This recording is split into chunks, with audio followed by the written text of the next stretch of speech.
This is a set of instructions that details how to make rum at home. It takes about 4 to 10 days to complete. This set of instructions includes instructions for making rum, a link to make your own reflux distiller, and a link for diluting the final product. Rum has been produced since the 17th century in the Caribbean, where most of the rum production still occurs. It was traditionally made from cane juice, but now it is usually made from molasses or brown sugar. Preparation time, 4 to 6 weeks. Yield, approximately 2 to 3 L, 0.5 to 0.8 gallons, of rum. 2.5 kilograms, 5.5 pounds, molasses. 2.5 kilograms, 5.5 pounds of processed sugar. 20 L, 5.2 gallons, distilled water.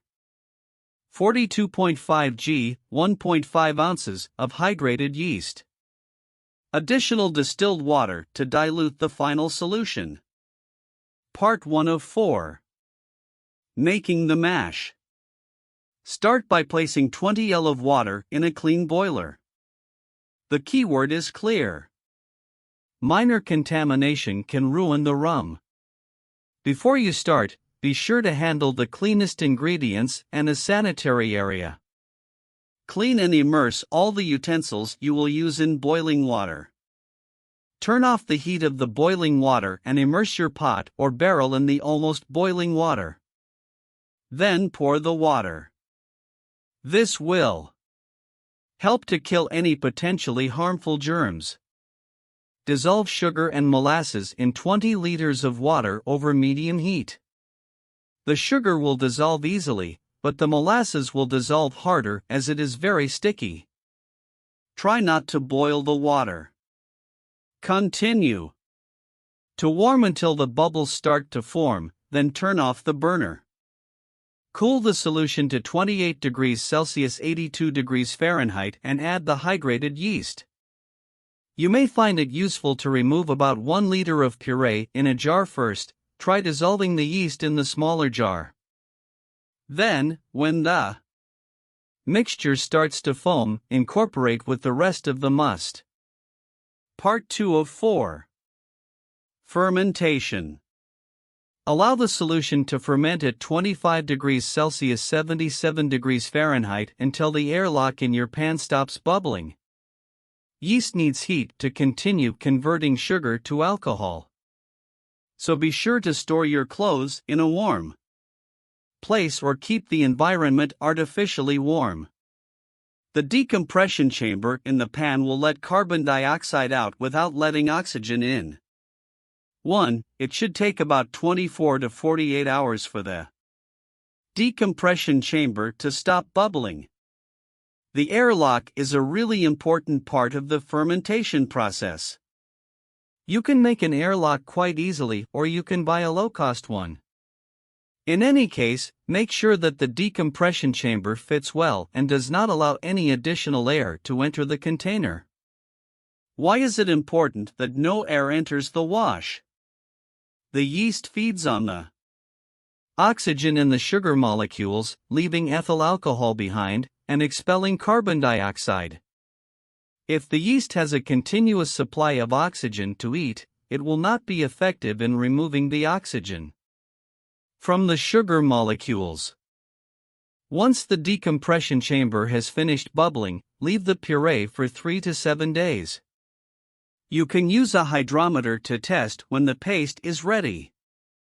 Densimeters measure the relationship between the density of a liquid and the density of water. Measure once a day, starting on the day your mash should finish. Remove some of the puree from the container and place in a graduated cylinder. Float the hydrometer inside the cylinder, gently rotating the cylinder to release the bubbles. When you get the same reading on the water meter for 3 days in a row, your wash is ready to distill. Lower the yeast by lowering the temperature. At this point, the yeast may still be on the washing surface. Allowing yeast to enter the distiller during distillation will cause bad odors and flavors. 3. To drop the yeast to the bottom of the puree, you should move the puree to a cool place, ideally 10 to 14 degrees Celsius, 50 to 57 degrees Fahrenheit, and wait up to 2 days. At this point, you can siphon the wash directly into the still or shelf and store part of the yeast for another batch in the refrigerator. Part 3 of 4. Distillation. Place a collection container under the distillate valve to collect your alcohol solution. It is very important that all connections are tightly sealed and fit well. Connect a water source to the coolant inlet. You want a source of water to cool alcohol vapor. As the alcohol vapor cools, it condenses into liquid ethanol. This will then drip from the condenser into a collection container. Now, siphon the solution in the distillery. Be sure to siphon the puree carefully, avoiding the bottom, where the yeast has accumulated. A siphon is a tube or conduit folded into legs of uneven length, for use in extracting a liquid from one container to another at a lower level. Siphoning works by placing the shortest leg in the container above and the longest leg in the lower one. The liquid is forced up the shortest leg and into the longest leg by the pressure of the atmosphere. Start slowly by bringing the solution to a boil. For rum, a slow boil is best, there is no need to increase it. Start running cold water as soon as the solution reaches between 50 to 60 degrees Celsius, 122 to 140 degrees. The solution will begin to distill when clear drops of liquid start to come out of the spout into the collection container. Discard the first 100 milliliters, 3.38 fluid ounces of clear liquid. This is called heads and is routinely discarded for safety precautions. The heads contain volatile methanol, which can be lethal if ingested. Better safe than sorry, especially when you're distilling 3 liters of alcohol. Collect the next 2 to 3 L of distillate coming out of the spout. Stop collecting when the temperature reaches 96 degrees Celsius, 204.8 degrees Fahrenheit. Turn off the heat source and then turn off the cold water. Open the lid to avoid creating a vacuum inside the distillery. Part 4 of 4. Ending the rum. 1. Age your rum in oak barrels or roasted oak, optional.